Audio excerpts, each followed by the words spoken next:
From Freedom's shadow, African Americans and the United States Capitol. From the blacks that helped in its construction to representation within its walls, African Americans have helped shape the U.S. Capitol from the ground up. Stay with us for this unique journey through the history of our nation's Temple of Liberty. Campus Conversations is next.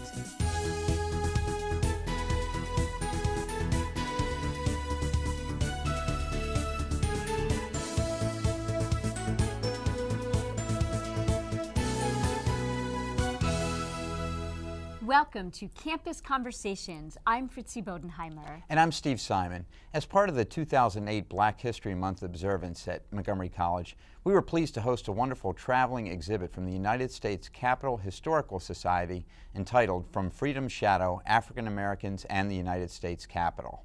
Joining us to talk about the exhibit is its curator, Felicia Bell, who is also the Director of Education and Outreach for the United States Capitol Historical Society. Welcome. Thanks for coming. Thank you.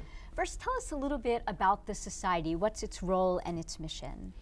Well, the U.S. Capitol Historical Society was founded in 1962 to preserve the history of the Capitol and Congress. And the organization completes its mission by publishing educational materials such as books and this traveling exhibit, as well as hosting lectures and symposia for the general public to attend. Now, From Freedom's Shadow is a wonderful exhibit, and as we said at the beginning, very privileged that we were at Montgomery College to have it and be able to expose our students to this at the college. Talk a little bit about its purpose and what range of history, really it's the entire history of the Capitol involved in the story of From Freedom's Shadow, but tell us a little bit about the purpose. Well, this exhibit was designed to explain to the public the history of the Capitol from an African American perspective as far as the role of African Americans in the history of the Capitol. So it's a scope of the black experience at the Capitol, and it's a way to reach out to the public in order to make a complete history of the Capitol. We know so much about the Capitol's history through the vast body of literature, reading about its construction history and how it came to be. We know all of that, but there's one point that is conspicuously missing, and that is the role of enslaved labor and free black labor used in constructing the building and other aspects of African Americans at the Capitol that tends to get overlooked. So we just wanted to do an entire exhibit about this this area of history and then just let it be available to the public to learn from, just so that we continue to create this complete history of the Capitol. And you talked about that information that was overlooked. I'm curious how you go about finding information about a society that at the time was underrepresented. Maybe folks didn't have access to education, to reading and writing. Right. How do we put together a story like that?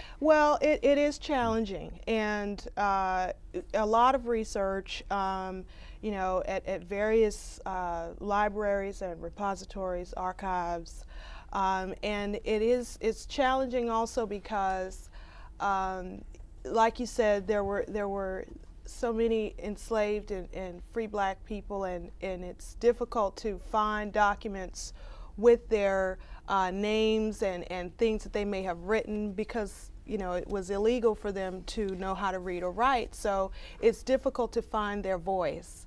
So I'm relying on the voices of those who could read and write, which are largely white Americans at the time. So I'm depending on their documents, their papers, their journals, their account records to help me to tell this story. And that is another challenge. So, you know, that was kind of hard for me to deal with in the beginning of my research. It was very frustrating for me, but I've learned to definitely appreciate all documents, you know, and what they can teach me and what I can learn from them. So you're a historian and a detective in a way. Yes, absolutely.